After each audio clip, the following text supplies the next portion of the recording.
Is Hormel Foods, stock ticker HRL, a buy now? We're using the Select 6 analysis to look at the most telling financial metrics before estimating a fair value for Hormel Foods. Then we're giving the business a final rating. There will be a key bonus metric along the way that just might be the tipping point when analyzing Hormel Foods for your stock portfolio. It's going to be intense, but it's going to be worth it. Before we get into these valuable metrics, let's understand Hormel Foods stock performance.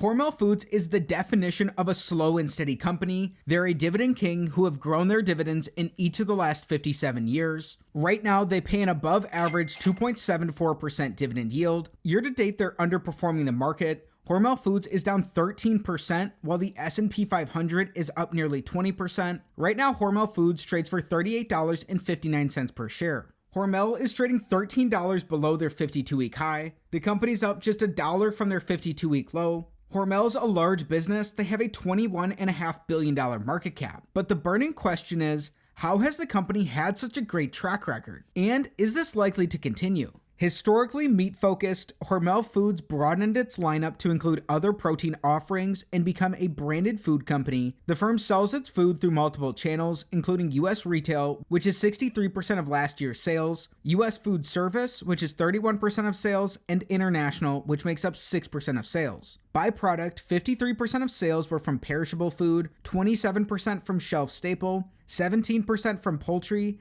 and 3% from other products. Major brands include Hormel, Spam, Jennie-O, Columbus, Applegate, Planters, and Skippy. Many of these hold the number 1 or 2 market share in their respective categories. Now let's look at their numbers. Starting with metric number 1, we want Hormel's average return on capital in the last 5 years to be above 14%. The average business earns a 7% return on capital. Looking for a benchmark that's double this can build in margin of safety based on the quality of the business. Over the long run, over the course of decades, a stock's likely to return what its underlying business returns. These returns are captured by return on capital. In this time, Hormel's seen their returns decline. They were nearly at 18% prior to 2020. In that year, their returns dropped, and then they continued to drop into 2021. Since then, they've rebounded slightly, and they've been in the low double digits. Even though these returns have dropped, when they're averaged out, Hormel's earned just over 14% returns on capital in a given year. They're coming in just barely above our benchmark, yet this is solidly above average. This is a check on metric number 1 for Hormel. Metric number 2, we're looking for growth to support their returns. We want to see revenue, net income, and free cash flow growth. These all need to be up for this to be a check. In this time, Hormel's grown their revenues by 28%. Part of this growth includes acquiring Planters from Kraft Heinz in February of 2021 for $3.3 billion. Even though their revenues are up, their net incomes or their earnings are actually down. These have declined by 8%. It's also the case when we look at today's numbers and compare these to 2018 that Hormel's free cash flows have declined by 14%. Just their revenues are up here. This means that their profit margins have declined slightly over this time. This is an X on metric number 2.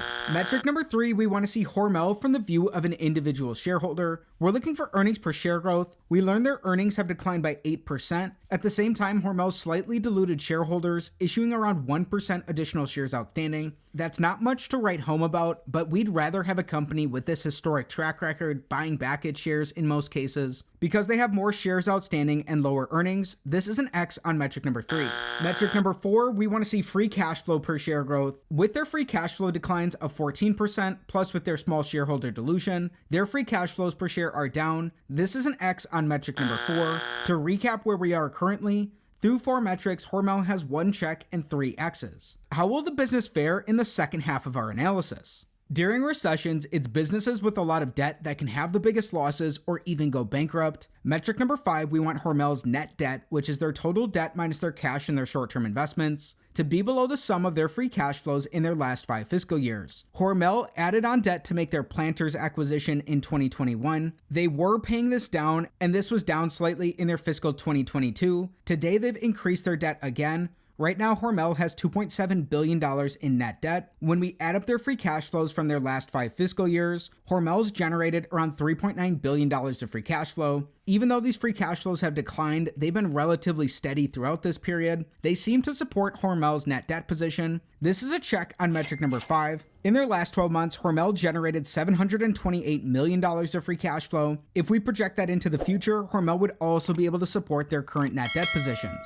Before we get into the first of 2 different ways we're estimating Hormel's fair value, we can't forget about our bonus. In our bonus, we want Hormel's dividends to be covered by their free cash flows. Right now, Hormel pays an above average 2.74% dividend yield. They're also a dividend king, growing their dividends in each of the last 57 years. No surprise that their dividends have grown in each of the last 5 years. At the same time, even though Hormel's free cash flows are down, they've covered their dividends in all 5 of these years. It seems like Hormel maintains a reasonable dividend payout ratio. That's also the case today, which is what we're looking for. This is a check on our bonus. The big metric of them all, metric number 6, we want Hormel's average 5-year free cash flow divided by their enterprise value to give us a yield that's above 5%. If this is the case, this gives a slight risk premium to the yield of the 10-year treasury. It's the first of 2 different ways we're estimating a fair value for Hormel. Right now, Hormel has a $24 billion enterprise value. This accounts for both their market cap and their net debt position. It looks at the business similar to it being a private company. In their last 5 years, we learned they generated $3.9 billion of free cash flow,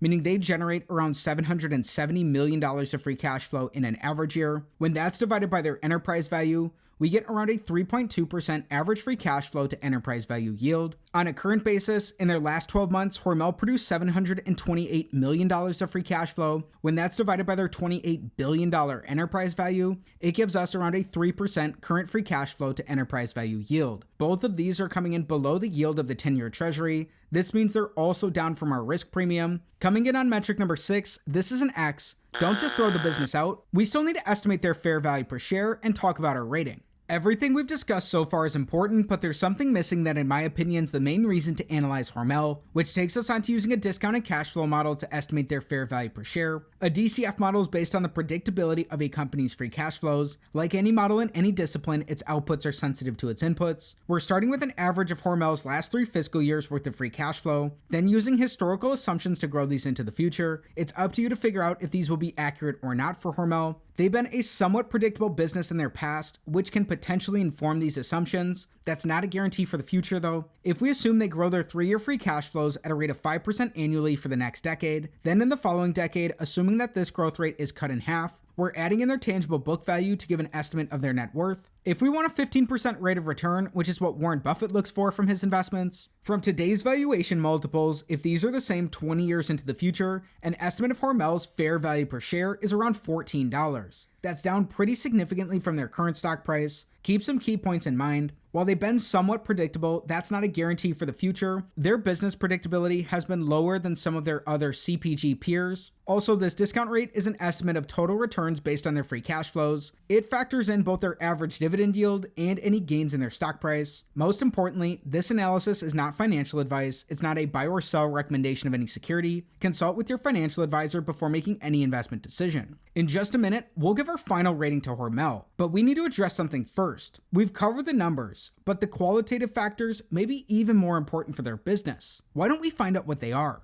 Looking at the factors supporting a long thesis, number 1, Hormel may be poised to rapidly grow its international business, given some of its products' strong branding. Number 2, not only may Hormel continue to grow its dividend, but by filling its coffers with more cash, the firm could be in a position to fund a special dividend, share repurchases, or acquisitions over the medium term. Number 3, Hormel may reinvigorate Planters to regain the market share it lost under previous ownership, with its strict focus on brand spending, boosting its ability to compete in the snack category. But it wouldn't be fair if we didn't cover the negatives of their business as well. Looking at the factors supporting a short thesis, number 1, food is a competitive space. They face competition from other large manufacturers and smaller niche operators, and if Hormel ratchets back spending behind innovation and advertising, market share could erode. Number 2, Hormel faces commodity price exposure through both costs and selling prices. Hormel may not always be able to pass on costs to the end customer without realizing decreased volumes. Number 3,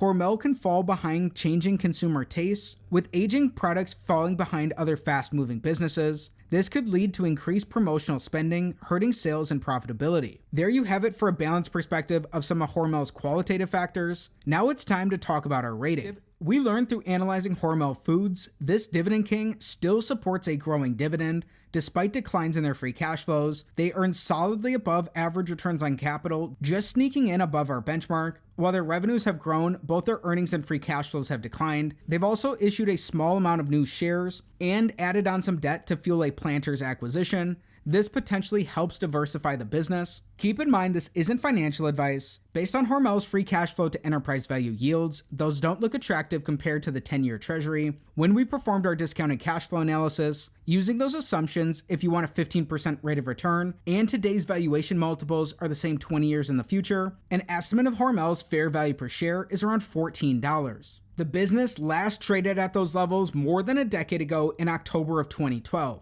You need to be patient as this discount rate outpaces how Hormel has performed historically. Looking at all the factors of our analysis, Hormel Foods looks like a modest candidate for further research. Thanks so much for learning about Hormel Foods with me. Subscribe to the channel for more videos and check out this next one.